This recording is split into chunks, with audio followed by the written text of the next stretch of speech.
အကားနဲ့ပတ်သက်ရင်ကမ္ဘာမှာအနံမီတက်ရှိပေမဲ့လဲလျက်စစ်ကားတွေကိုထုတ်လုပ်နေဆဲဖြစ်တဲ့တစလား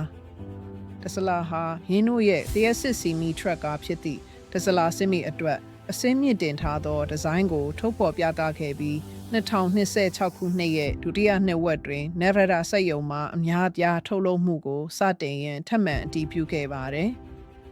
ရင်မောင်းတင်စမ်းသပ်မှုများမှရရှိခဲ့သည့်ထိုးထွင်းသိမြင်မှုများကြောင့်ပြန်လည်ပြင်ဆင်ထားသည့်ဒီဇိုင်းဟာထရက်ကားကိုပုံမူစွမ်းဆောင်ရည်မြင့်မားစေရန်ကုန်တင်နိုင်မှုပမာဏတိုးမြင့်ရန်နှင့်မောင်းသူမပါဘဲလေပတ်နိုင်ရန်အတွက်ဒီဇိုင်းထုတ်ထားပါတယ်။အဓိကကိုယ်တဲ့ပိုင်းဆိုင်ရာပြောင်းလဲမှုများတွင်တိတိတသာတင်းငယ်သွားသောလေကာမန်ရှေ့ပံပါအသည့်ပုံမူဝိုင်းဆက်သောခေါမိုးထောက်နှင့်အစစ်မြင့်ထားသောမော်ဒယ်3ဒီဇိုင်းနှင့်တူသည့်ရှေမီတီများပါဝင်ပါတယ်။2019ခုနှစ်မိတ်ဆက်ကလေးကစည်ရင်းဝင်စည်းနှုန်းအတိအကျမသိနိုင်သေးတော့လဲဒီဒီဇိုင်းပြုပြင်မွမ်းမံမှုများဟာထရက်ကားရဲ့စွမ်းဆောင်ရည်နှင့်ကုန်တင်နိုင်စွမ်းကိုအကောင်းဆုံးဖြစ်စေရန်ရည်ရွယ်သည့်ဖွဲ့စည်းပုံဆိုင်ရာအစစ်မြစ်တင်မှုများကိုမြင်တွေ့နိုင်ပါတယ်။ဤပြုပြင်မှုများသည်ထရက်ကား၏စွမ်းဆောင်ရည်ကိုမြင့်တင်ရန်ရည်ရွယ်သည်။